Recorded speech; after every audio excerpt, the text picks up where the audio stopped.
जब प्रत्यक्षा अगली सुबह जागी, केत की अम्मा ने मुस्कुराते हुए कहा, उठ गई दुल्हन, कैसा लग रहा है अब तुम्हें? प्रत्यक्षा ने बेड से उठने के लिए पैर नीचे रखी रही थी कि तभी केत की अम्मा ने प्रत्यक्षा को रोकते हुए उससे कहा, ना दुल्हन, जमीन पे पैर ना रखना, पैरों में मरहम लगा है ना। हमारा ध्यान तो तुम्हारे पैरों पर गया ही नहीं था। अभी सुबह ही पता चला तुम्हारे पैर तो कल से ही जख्मी हैं। आपका ये मरहम अच्छी खुशबू देता है, लेकिन आपने कब लगाया ये? अरे हमने नहीं लगाया, हमें तो अभी सुबह ही पता चला कि तुम्हारे पैरों में मरहम लगा हुआ है। क्या क्या कहा आपने कि आप अभी सुबह मेरे कमरे में आई हैं? तो रात भर मेरे कमरे में कौन था? और कौन होगा, रुद्र ही था यहाँ पर। तुम हमारी गोद में ही सो गई थी ना, इसलिए तब तक तो हम तुम्हारे पास ही बैठे हुए थे। फिर नारायण ने हमको नीचे बुला लिया। हम तुमको छोड़कर जब तक नारायण का काम निपटा के वापस आए, तब तक देखा कि रुद्र खुद ही यहाँ पर बैठा हुआ था। उसने ही तुमको ठीक से लिटाया और फिर आराम से सुलाया। अब दुल्हन, रुद्र के यहाँ रहते हम रात को कैसे रुक सकते थे? लेकिन अम्मा, आप तो कहती हैं कि वो महल में रुकता ही नहीं है, फिर वो रात भर यहाँ क्यों रुका? कुछ भी कह लो बेटिया, हम यहाँ की नौकरानी ही हैं। भले नारायण या रुद्र या बाकी सब हमको अम्मा कहते हैं और हमें इज्जत देते हैं, लेकिन हम किसी की निजी जिंदगी में दखल थोड़ी दे सकते हैं बिटिया। सुबह जब हम वापस आए, तब तक कि रुद्र तुम्हारे पैरों में मरहम लगा रहा था।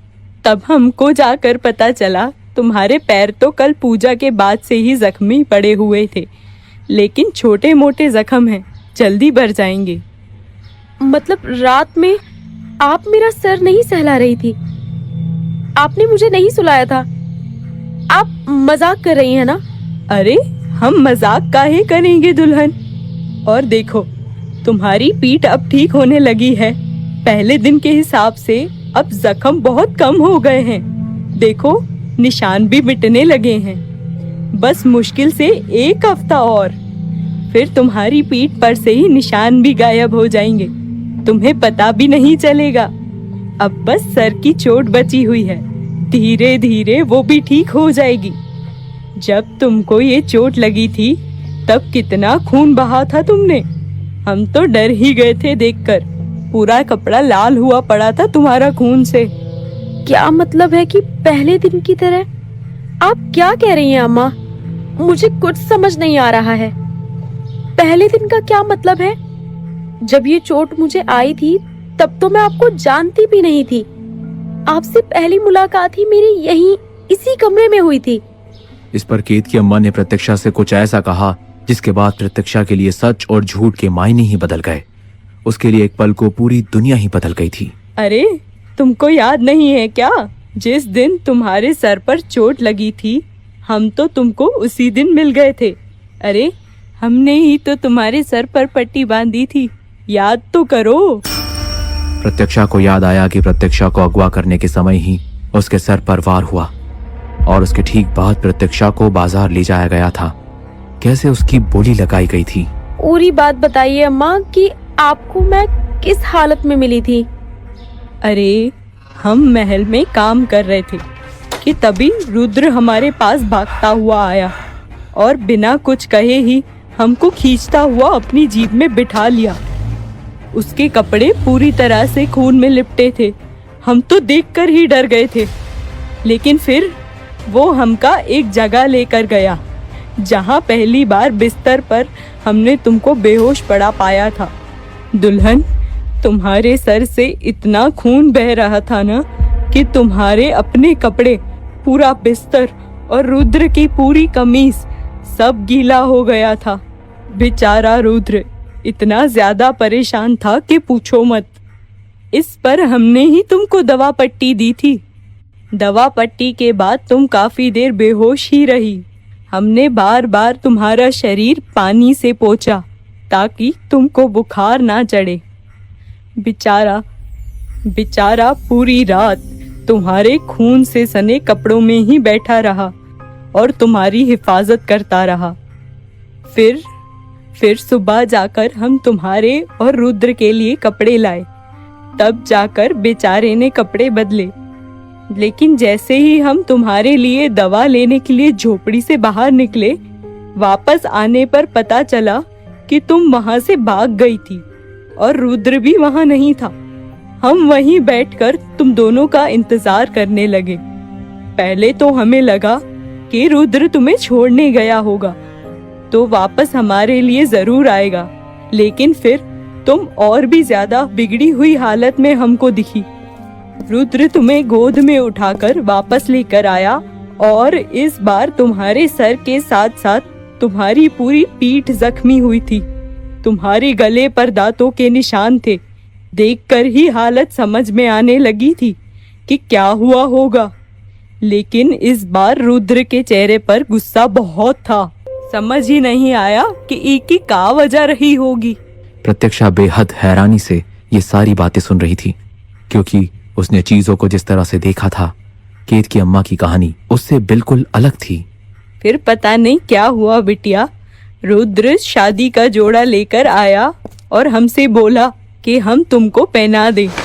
तुम्हारे कपड़े पहले से ही फटे हुए थे तो हम तुमको जोड़ा पहना दिए और फिर रुद्र आया और उसने मुट्ठी भर सिंदूर तुम्हारी मांग में भर दिया। बस हमको इतना ही मालूम है। अम्मा, क्या आप मेरे साथ पूरी रात थी? क्या मेरे साथ कोई अनहोनी नहीं हुई थी? ई का बक रही हो दुल्हन? अनहोनी मतलब? अरे हम पूरी रात ही तुम्हारे पास बैठे थे और तुम्हारे जख्मों पर मरहम लगा रहे थे। तब तक रुद्र बाहर ही बैठा हुआ था। रुद्र तो झोपड़ी के अंदर तब आया था जब हम सुबह कपड़े लेकर आए थे। प्रत्यक्षा आंखें फैलाए हुए बस केत की अम्मा को देखे ही जा रही थी। उसे समझ ही नहीं आ रहा था कि उसने जो देखा था वो सच था या फिर केत की अम्मा ने प्रत्यक्षा को जो बताया वो सच था। जब सुबह मैं उठी थी तब रुद्र कपड़े पहन रहा था और मैं बिना कपड़ों की थी और मेरे शरीर में हद से ज्यादा दर्द था। क्या आप ये जानती हैं? हाँ तो दर्द काहे नहीं होगा। तुम्हारे सर पर चोट लगी थी, तुम भूखी प्यासी थी, उसमें से तुम्हारे शरीर से इतना खून बह गया था, दर्द तो होगा ही ना। रुद्र कहाँ है अम्मा? वो तो तुम्हारे लिए रुक गया था। सुबह होते ही फिर अपनी झोपड़ी में चला गया।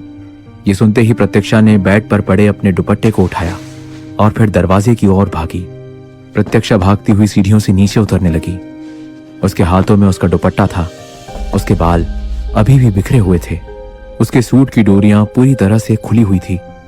प्रत्यक्षा बेसुध होकर बस भागी ही जा रही थी। वहीं नीचे मंदिर में पूजा करते हुए बाबा साहब हाथ जोड़कर खड़े थे। प्रत्यक्षा को भागते हुए देखकर दो पल के लिए बाबा साहब पूरी तरह से घबरा गए, लेकिन प्रत्यक्षा को इस हालत में देखकर उन्होंने अपनी नजर को नीचे झुका लिया। अरे ये बहुरिया को क्या हुआ? ऐसी भगती हुई काहे जा रही है? प्रत्यक्षा भागी रही थी कि तभी अचानक ही उसके सामने कार्तिक आ गया। ना ही कार्तिक ने प्रत्यक्षा को सामने से आते हुए देखा था और ना ही प्रत्यक्षा को इसका अंदाजा था। अचानक ही एक दूसरे के सामने आने पर प्रत्यक्षा जोरों से कार्तिक के साथ टकरा गई। आंख के अंधी हो? माफ करना। जब प्रत्यक्षा रुद्र की झोपड़ी के बाहर पहुंची तो उसके कदम एकदम से रुक गए। प्रत्यक्षा धीमे कदमों से आंखों में आंसू लिए झोपड़ी की ओर बढ़ रही थी। प्रत्यक्षा ने धीरे से ही झोपड़ी के दरवाजे को खोला। उसने देखा कि अंदर रुद्र पूजा करके बस खड़ा ही हुआ था। क्यों? तुमने मेरे साथ ऐसा क्यों किया? रुद्र बस पूजा से उठा ही था। उसे कुछ समझ नहीं आया कि प्रत्यक्षा उससे क्या कह रही थी, लेकिन प्रत्यक्षा की हालत को देखते हुए वो बिल्कुल हैरान रह गया था। दिमाग खराब है क्या तुम्हारा? ये क्या हालत बनाकर घूम रही हो महल में? तुम्हें समझ नहीं आता कि तुमसे क्या कहा जाता है बार बार? महल के अंदर मर्दों के बीच रहने का कुछ और तरीका होता है।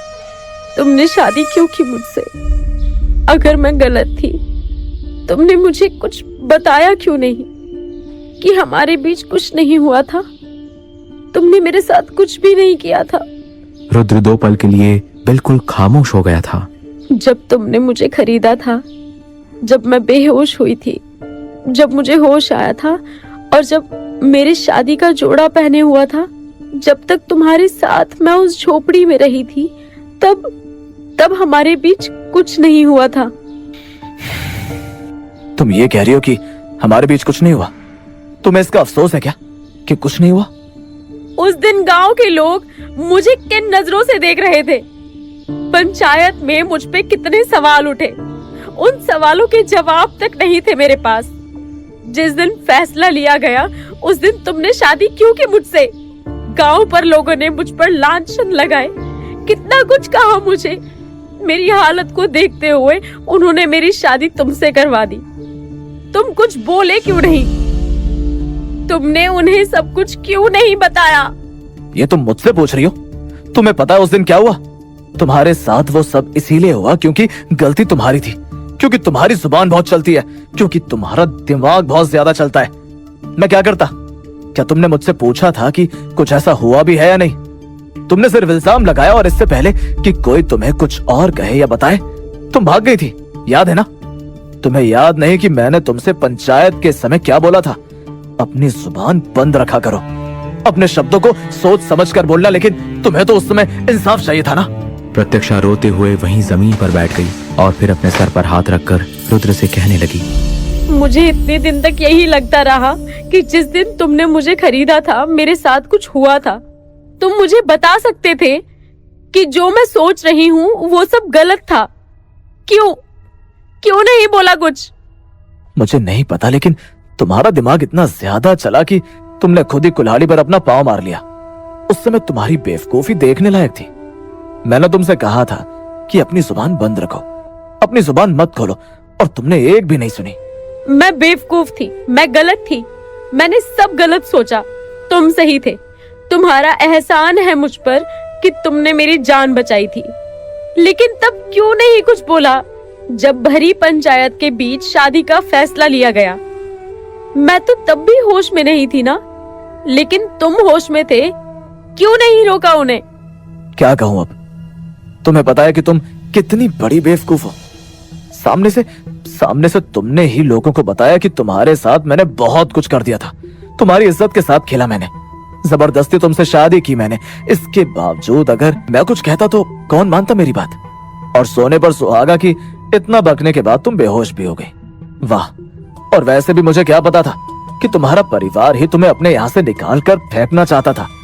सब कुछ काफी दिलचस्प था, काफी मजा आया मुझे उस दिन। रुद्र की बात सुनते ही प्रत्यक्षा ने रुद्र पर गुस्सा दिखाते हुए उसके सीने पर अपना हाथ जोरों से मारा और फिर उसे पीछे की ओर धक्का देते हुए कहने लगी, मजा आया? तुम्हें मजा आया? हाँ, मेरी जिंदगी बर्बाद हो गई और तुम्हें मजा आया? मना कर देते शादी के लिए, क्यों किया ऐसा तुमने? मुझे जवाब दो। प्रत्यक्षा की बात सुनते ही गुस्से में रुद्र ने प्रत्यक्षा के हाथ को पकड़ा और फिर गुस्से में ही उसके गालों को अपने हाथों से जकड़ते हुए उससे कहने लगा, मैंने जो कुछ भी किया तुमको उसके लिए एहसानमंद होना चाहिए। तुम्हारी जिंदगी वैसे भी मेरी ही थी। खुद की हालत देखो जरा। ये बेकार की बातों में अपना वक्त लगाकर मुझे नहीं लगता कि अब तुम कुछ ठीक कर पाओगी। आज पहली बार प्रत्यक्षा कुछ अलग सा महसूस कर रही थी, क्योंकि रुद्र की आंखें, उसका गुस्सा और उसके बोले हुए शब्द एक दूसरे से मेल नहीं खा रहे थे। वो बस हैरानी से रुद्र की आंखों में इस बात से अनजान होकर देखे जा रही थी कि आगे उसके साथ क्या होने वाला था।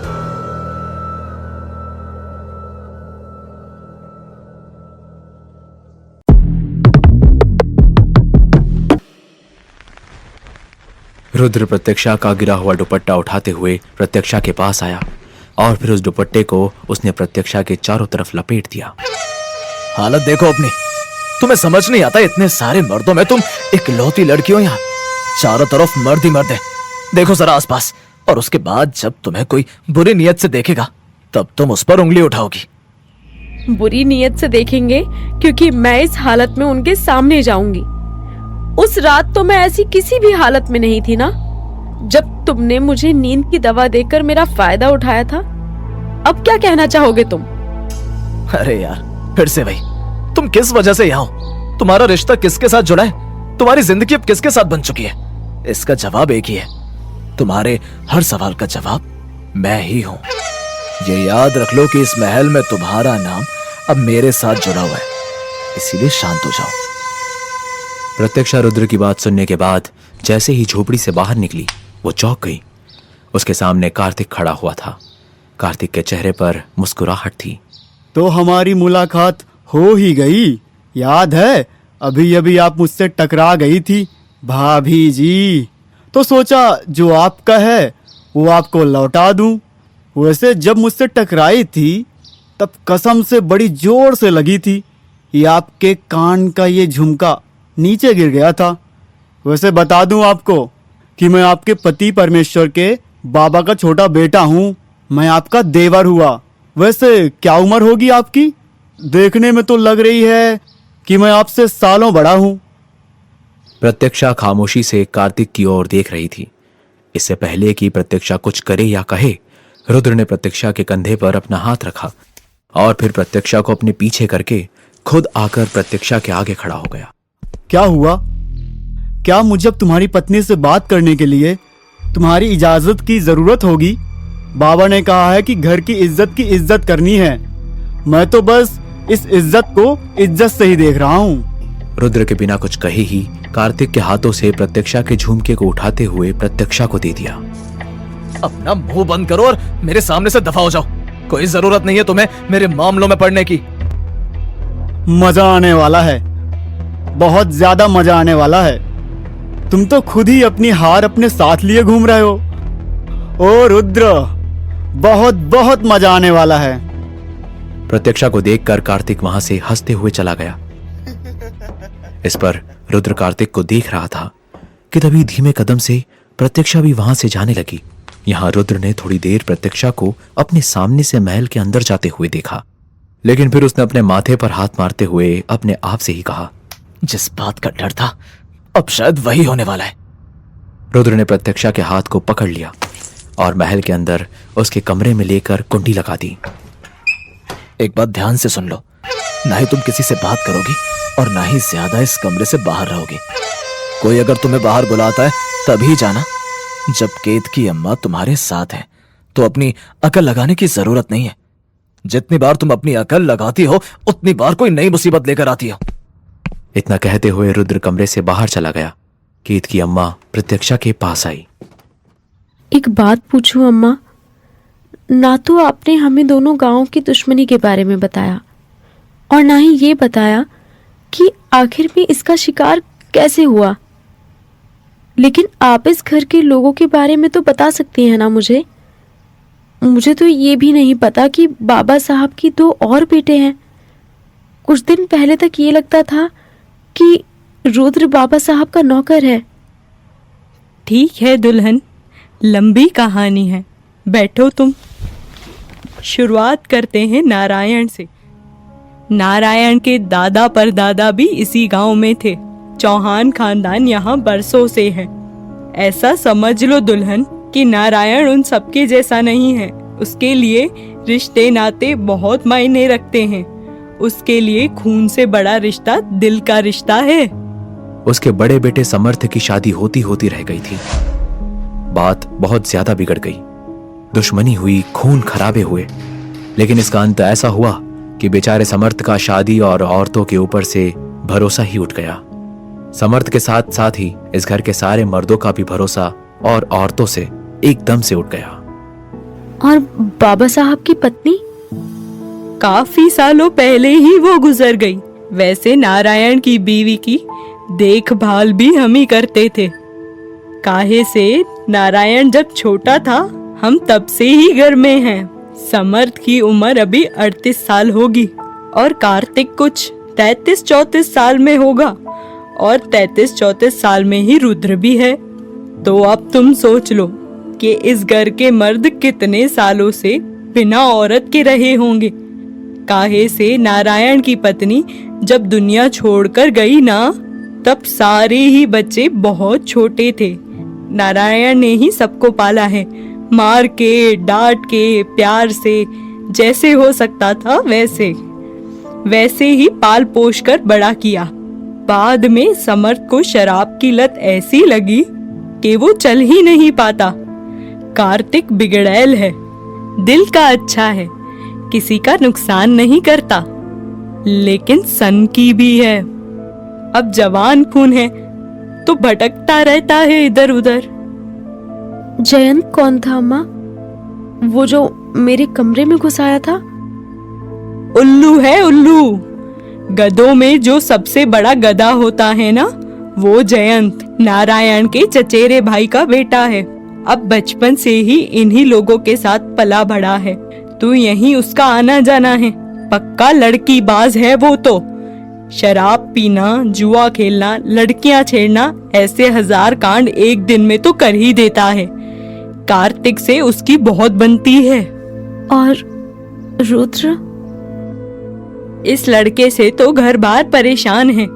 बचपन से नारायण इसको अगर खड़े रहने का बोले और बैठने का बोलना भूल जाए तो दिन रात ही खड़ा रहता है। बस इतना समझ लो कि उसकी जिंदगी सिर्फ और सिर्फ नारायण का हुक्म मानना है। जो नारायण कह दे बस वही करता है। नारायण का भरोसा सबसे ज्यादा रुद्र पर है। यहाँ की पंचायत में जो भी फैसला लिया जाता है उसकी देखभाल कार्तिक और समर्थ करते हैं। जैसे गांव के बाहर के काम दोनों देखते हैं, लेकिन नारायण अगर किसी को सजा सुना दे तो रुद्र उस सजा को पूरा करवाता है। नारायण के हर हुक्म की तामीर का नाम है रुद्र। रुद्र से बच के कोई नहीं निकलता है। दबदबा है हमारे रुद्र का। जहाँ निकल जाए वहाँ सब सांस लेना भूल जाते हैं। अकेला ही काफी है हमारा रुद्र। नारायण की दी हुई सजा पूरी करने के लिए रुद्र अकेला ही गांव का सारा मामला संभाल लेता है। बस ऐसा समझ लो, गांव के बाहर के मामले समर्थ कार्तिक देखते हैं और गांव के अंदर के मामले रुद्र देखता है। अम्मा, खुश नहीं हूं मैं। कैसे कहूं आपसे कि यहाँ हर दिन इज्जत का सौदा हो रहा है, हर दिन कुचला जा रहा है। मुझे जाना है यहाँ से अम्मा। नहीं बिटिया नहीं, ये बात किसी को ना कहना। तुमको पता है कि तुम ये क्या कह रही हो? अरे हमारा रुद्र तो बजरंग बली का भक्त है। उसके रहत तो तुम पर उंगली भी नहीं उठा सकता कोई। औरों से ये सब बातें नहीं करना बिटिया। सोचो तो जरा, तुमको कितनी इज्जत से रखा है रुद्र ने यहाँ पर। कोई और होता तो तुम्हारा जीना मुश्किल हो चुका होता। तब तुम्हारे फूल जैसे शरीर पर ई मरहम की जगह न जाने तो कितनी हैवानियत के दाग होते। वो तो हमारा रुद्र था जो तुमको इतना सही से रखता है। तुम्हारी बेहोशी के बाद तुम्हारा फायदा उठाने की जगह तुम्हारी सुरक्षा का ख्याल रखता था वो। इसलिए जो दिखाई देता है उस पर भरोसा ना ही करो, बल्कि उस पर भरोसा करो जो सच है, और आंखें खोलकर सच को देखने की कोशिश करो। ऐसा नहीं है अम्मा। जिसकी आप तारीफ करते हुए थक नहीं रही है ना, उसने ही मेरे साथ गलत किया है। उसने मेरे साथ जबरदस्ती की है। शायद आपको सच नहीं पता है अम्मा, इसलिए आप अपने रुद्र की तारीफ करते नहीं थक रही हैं। जबरदस्ती का बोले जा रही हो दुल्हन? अरे कौनो गलत फहमी हुई है तुमका। हमारा रुद्र ऐसा नहीं है। हाँ, आपका रुद्र ऐसा ही है। कोई दूध का धुला नहीं है आपका रुद्र। वो भी बाकी लोगों की तरह वहशी है, जो एक मजबूर लड़की का फायदा उठाता है, जिसको बेहोश लड़की की आबरू से खेलना पसंद है, जिसको मेरी आंखों में खौफ के आंसू पसंद है। प्रत्यक्षा की बात सुनते हुए केत की अम्मा ने प्रत्यक्षा को डांट दिया और फिर उससे कुछ ऐसा कहा जिसे एक बार फिर से प्रत्यक्षा पूरी तरह से चौंक गई। अरे पागल हो गई हो का दुल्हन? हमारा रुद्र ऐसा कैसे कर सकता है? अम्मा, किया है उसने ऐसा। आपके रुद्र ने किया है मेरे साथ ये सब। क्यों नहीं कर सकता वो ऐसा? काहे से? वो तो ब्रह्मचारी है। क्या है वो? क्या मतलब ब्रह्मचारी है? कहानी का अगला भाग सुनने के लिए चैनल को सब्सक्राइब करके बेल आइकन प्रेस करना ना भूलें।